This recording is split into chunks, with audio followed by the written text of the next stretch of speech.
another point we wanted to discuss more is kind of the media of the drawing, because this I think is another important tool for both of your practices, that you do really great drawings which playfully look at, for instance, behaviorology in different environments.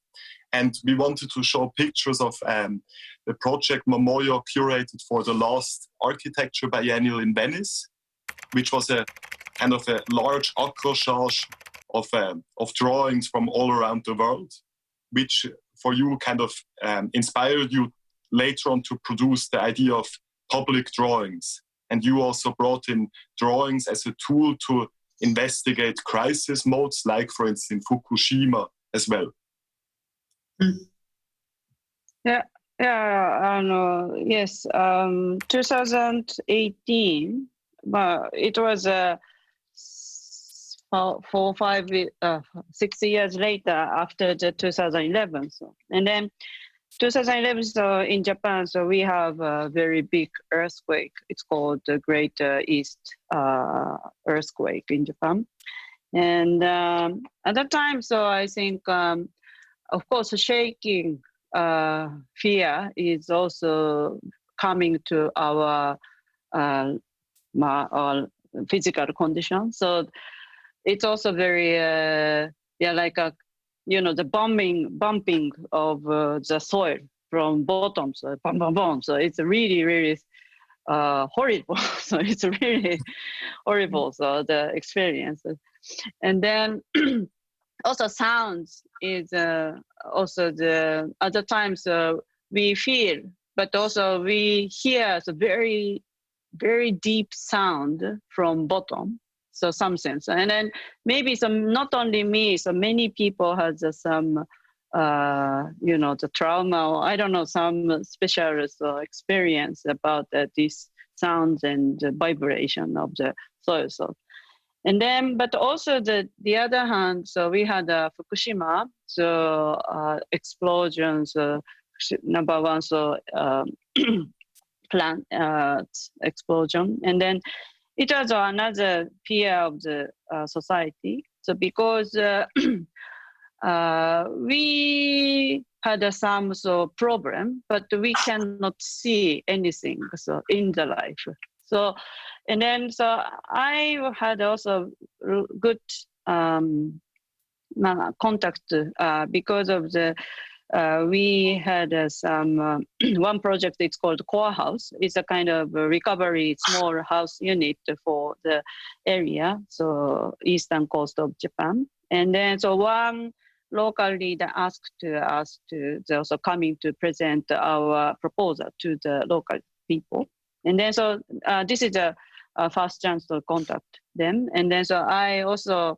After that, maybe so 4 or 5 years, I worked for them too. So, but in that case, also a bit different. So because they don't see the problem, but they have to leave or they have to evacuate from the homeland. So that's why it's like a very big struggling. So, and so that means also that we had a big discussion about the visible and invisible, what's happened. And then, so this time, so it's a coronavirus issue. It's also we had some similar feelings or similar understandings because the coronavirus we could not see. So unfortunately, so that's why. So we could not we could not understand how to behave in the life. So we found some problem, but if we could see that, so we could more clearly to manage it, but the invisible things is very difficult. So I think maybe so it's also the interesting topics because of the architecture ethnography. That's the name of the 2018 what I presented in the Japan Pavilion.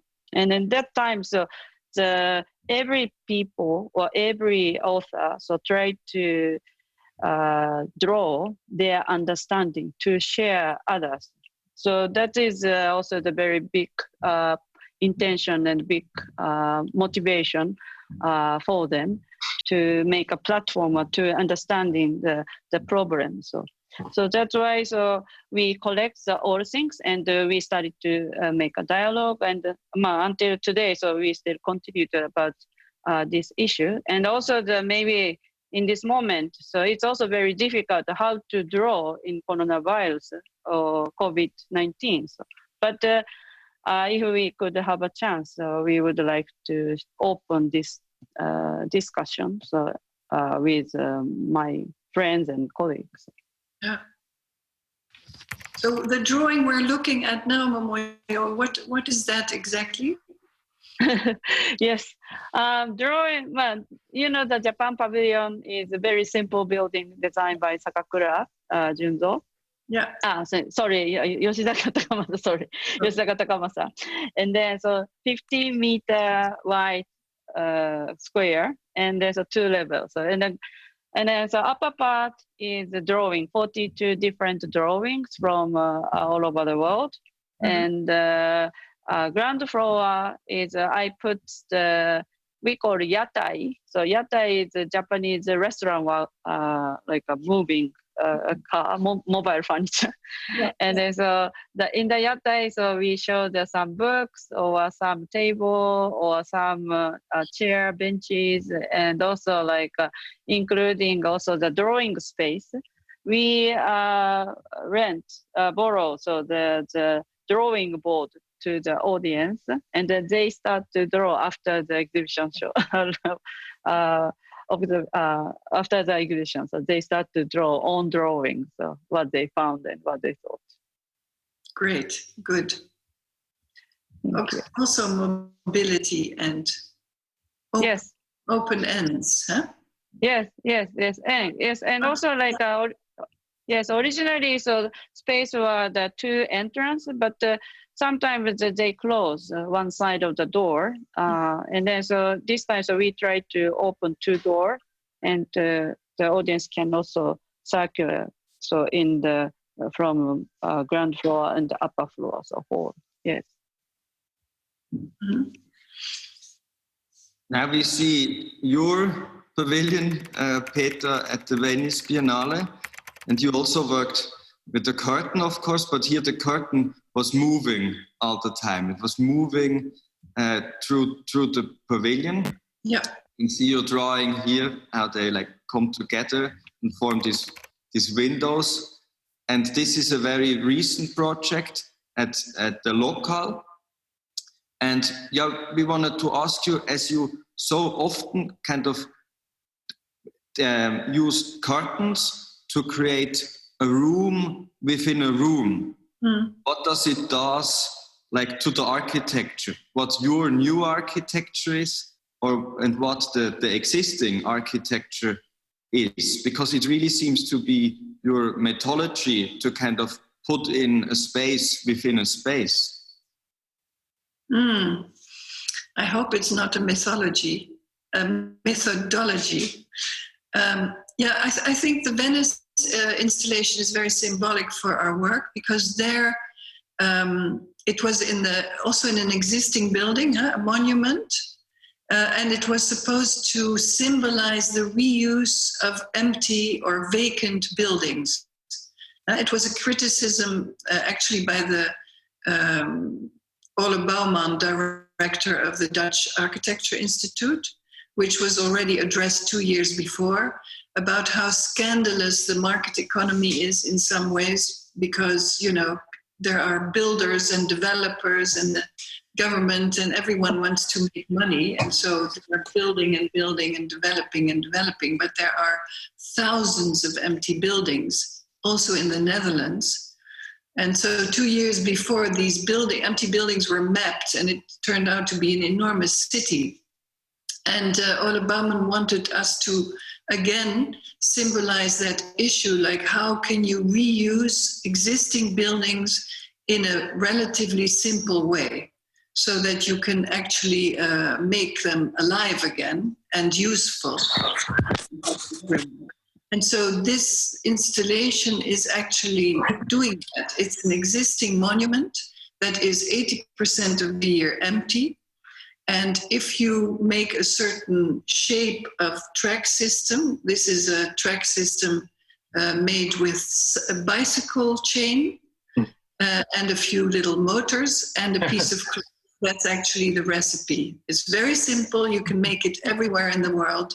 You need a bit of this and that, and that's it.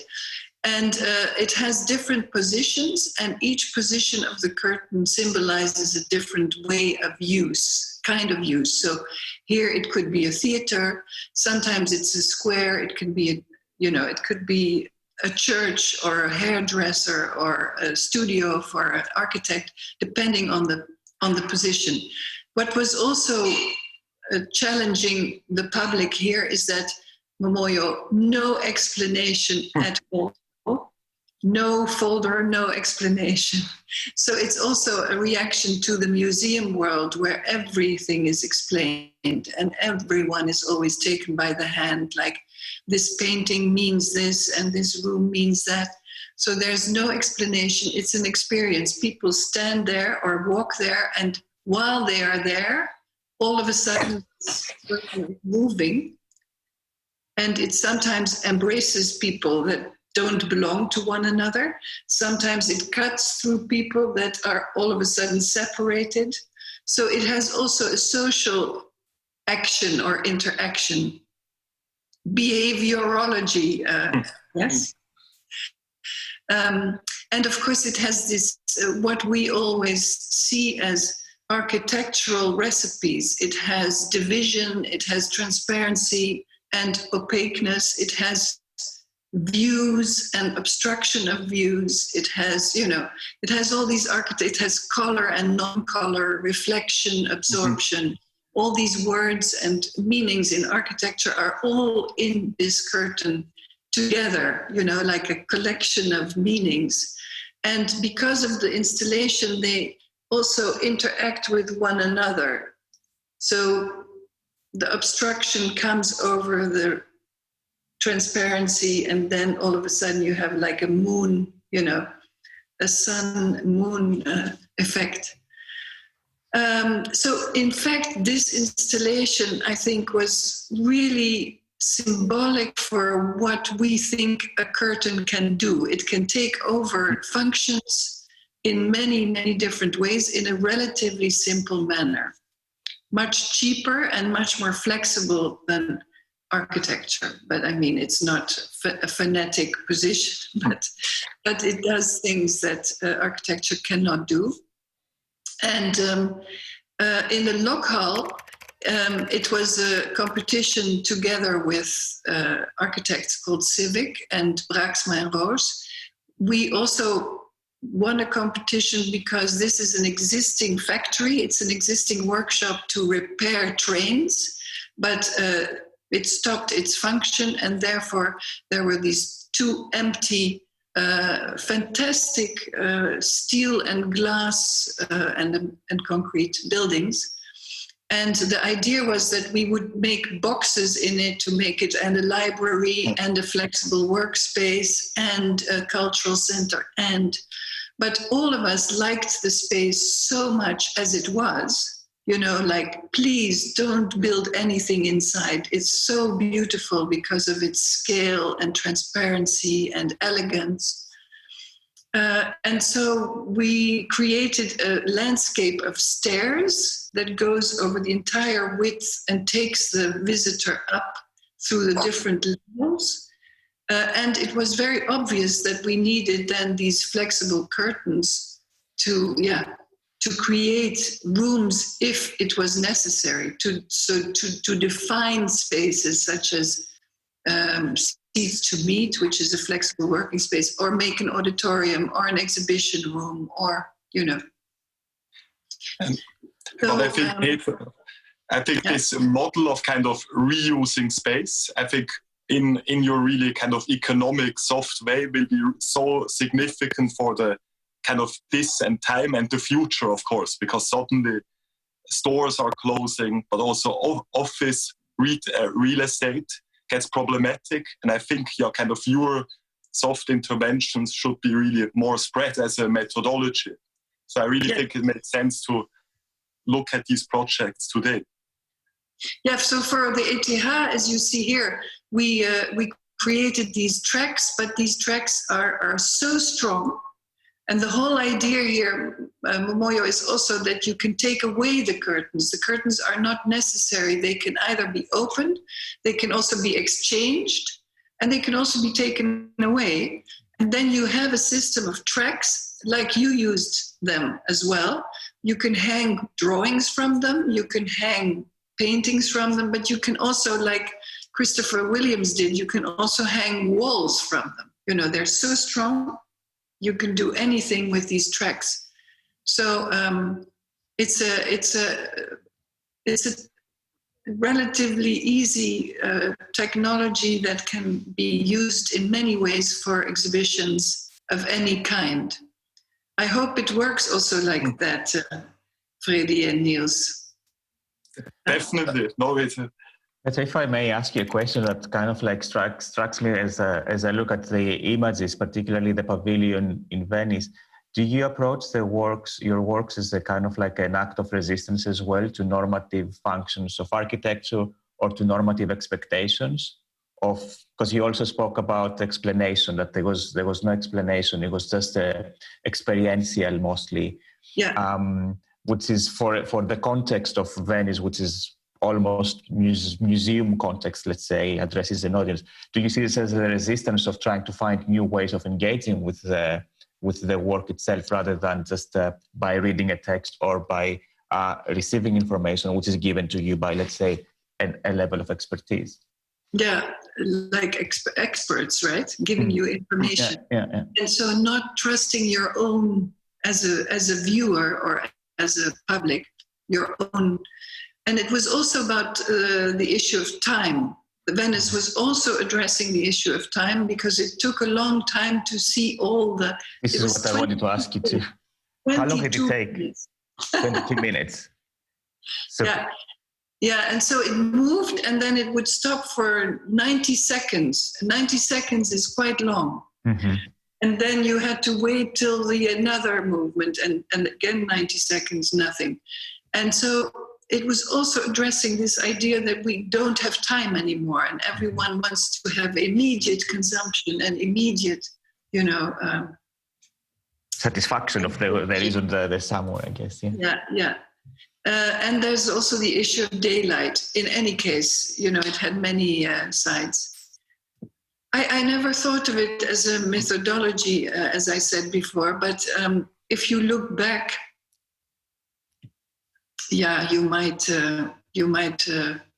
take it as a methodology. Of course, curtains cannot solve everything. For instance, acoustic isolation is very difficult. If you want to do that with curtains, you need 7 layers with plastic and metals in between, and touching ceilings and floors, and that's really not. You cannot shut out all the sound with these systems.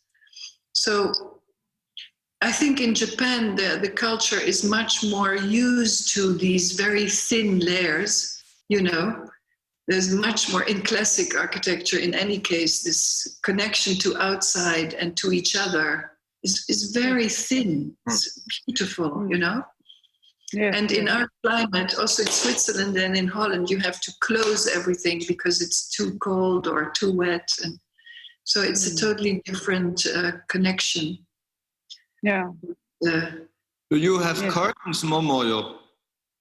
In my house, only bedrooms, so other places not so much. But yes, no, I think in Japan, so maybe we were trained somehow to like how to behave in the very thin wall area. So, for example, like all the Japanese house. So, we try to walk very soft way, not to boom, boom, boom. Or like also the the opening sliding door. It's also some if they have angry, they can open down. But if they are not so angry or very polite, they almost no sound. So the people can also play with as a communication, how to open and close.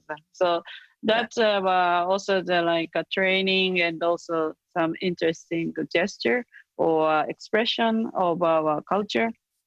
Yeah, and it's breakable. You can easily break it. But what I also like about this tradition is because most people live in such small, especially in Tokyo, such small apartments. You need to flexibly use everything. You either work there, but then you eat there, and then you sleep there. It's all the same space that shifts function all the time, which is, of course, also very inspiring for us. Yeah, thank you. And Momoyo, in Echo of Space, you also wrote one really great chapter on cleaning, where you actually talk about this white curtain you encountered in a tonkatsu restaurant. And you describe how this curtain at the entrance is always pristinely white, even though tonkatsu is kind of Japanese schnitzel is cooked with so much oil, but this curtain always remains brilliantly white. Yes. I think the cleaning is also very important, like a design issue and also maintenance issue. And also, I always also ask my students, okay, please clean up your space when you study and after. But I think Japanese schools, so primary school, so we junior high school, so we were educated, so clean by ourselves. So it's more like a monk in a temple monk or some so custom. Yes, but so we could understand like how the dust behave in the air, and also like if we start to clean, so where dust exists.